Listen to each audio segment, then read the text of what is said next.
Communication is a vital component of achieving societal resilience. And this is why it's so important that authorities and first responders actually prepare in advance their policy for the risk communications and for relaying any messaging to the public before, during, and following any types of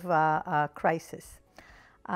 Authorities and first responders mostly prefer traditional or social media in order to relay messages to the public. When we looked for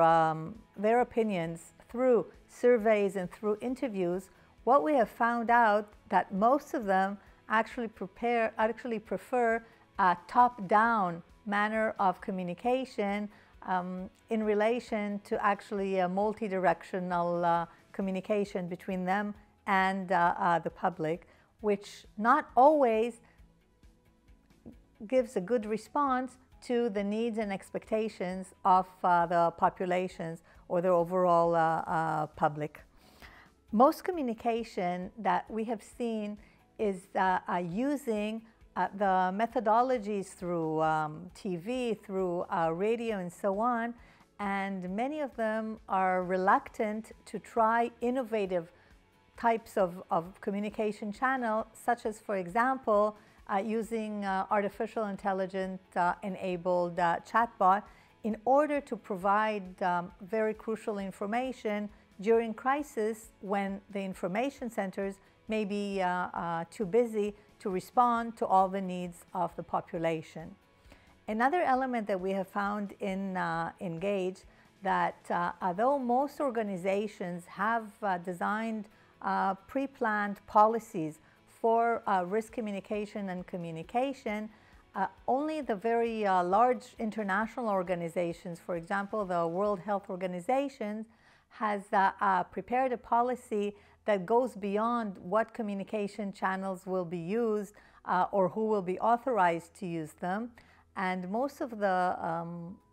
first responders or the other authorities, which are national organizations, did not prepare ahead of time what the messaging will be, what are the different types of messaging that will be directed to different cultural, contextual characteristics of the populations, such as different genders or vulnerable populations, such as low socioeconomic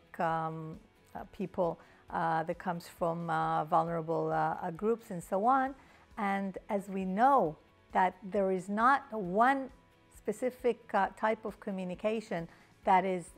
effective to all types of populations, this is a crucial element that has to be improved in order to make sure that the communication is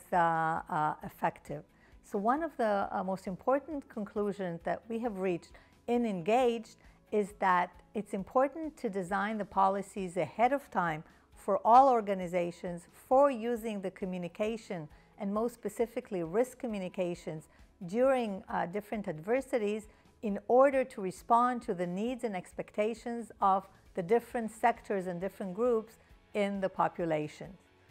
Engage actually helps that in designing these generic principles that can be adapted by the different organizations, authorities, and first responders.